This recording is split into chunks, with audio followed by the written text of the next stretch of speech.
आनंदर कथा एवं दुखर विषय भी मु 30 वर्ष धरी बंध्या थी। आशुतोष शिवंकर कृपारू मु दुईटी कन्यारत्न पाई। मत शिव कहले कौन तुम अभिलाष? मु कही हे आशुतोष देव शंकर मते दुईटी कन्या अर्पण करंतु।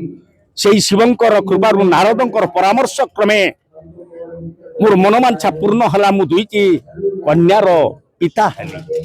जेतेबेले सेमाने युवती हेले कांदी थिली से दिन मु देवर्षि नारद मते पुणी कहिथिले हे मगधाधिपति जरासंध कांदुछ काहीकि? मु कहिथिली हे देवर्षि नारद तमरी आदेश रे दुईटी कन्या रत्न पाइथिली सत सेमाने एबे अनुढ़ा झियो युवती तांकरी पई उपयुक्त बरपात्र पाउ नाही। एइथि पई मो मनरे अनेक कष्ट आसीछि। चिंता करंतु नाही बस बोली जेतबे मत कहिदेले आ कहिथिले प्रत्यक्ष रणांगन रे हेबु अवतीर्ण जाउ दिन जिए तते प्रत्यक्ष रणांगन रे परास्त करिवो सेही दिन जानिबो सेही हेबो जामा तोहर।